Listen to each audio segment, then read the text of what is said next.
शनपुर नामक एक छोटे से गांव में हरिया, उसकी पत्नी और उनके 2 लड़के रहते थे। हरिया के दोनों लड़के जुड़वा थे और दोनों शक्ल सूरत में हमशक्ल थे। जो कोई भी व्यक्ति उनको देखता तो वो पहचान नहीं पाता कौन रामू कौन राजू है इन दोनों में से। एक शाम हरिया अपनी पत्नी से बोलता है, अब तो बुढ़ापा आ गया और अब पहले जैसे हाथ पैर भी नहीं चलते। हाँ, अब आपकी और मेरी उम्र हो गई है। अब मुझसे भी घर का काम नहीं होता। क्यों ना रामू और राजू के लिए सुंदर लड़कियां देखकर उनकी शादी कर दी जाए। हाँ भाग्यवान, तू बोल तो सही रही है, लेकिन मुझे रामू की फिक्र है क्योंकि उसे काम में आलस आता है और वह कैसे अपना गुजारा कर पाएगा। बातें करते करते दोनों सो जाते हैं।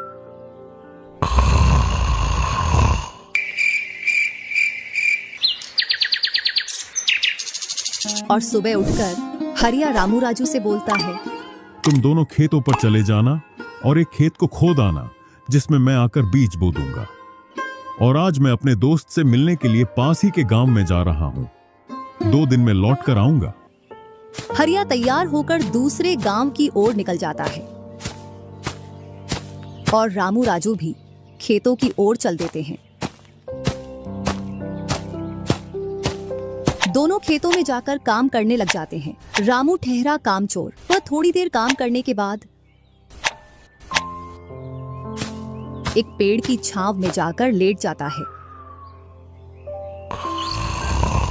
इधर राजू को सुबह से शाम हो जाती है और वह आधा खेत खोद देता है।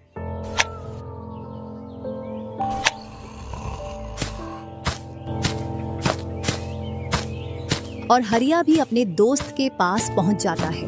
अरे भाई हरिया, कैसे आना हुआ? तुझसे मिलने की इच्छा हुई तो मिलने आ गया। चल अच्छा है, पहले भोजन करते हैं, इसके बाद गप्पे लड़ाएंगे। दोनों साथ में भोजन करते हैं। हाँ भाई हरिया, सुना, सब कुशल मंगल? हाँ भाई, सब कुछ कुशल मंगल है। अब तो तेरे दोनों लड़के शादी के लायक हो गए होंगे। हाँ, दोनों शादी के लायक हो गए हैं और खासकर मैं तेरे पास इसीलिए आया हूं कि कहीं दोनों लड़कों के लिए लड़कियां देख आऊं। वैसे अपनी भी 2 बेटी हैं और दोनों खूब होशियार और चंचल है। अब दोनों की भी उम्र शादी के लायक हो गई है। अगर तुझे कोई एतराज ना हो तो क्यों ना इस दोस्ती को रिश्तेदारी में बदल दी जाए। इतना सुन हरिया बड़ा खुश होता है। जब वह दोनों लड़कियों को देखता है तो दोनों बहुत ही सुंदर थीं।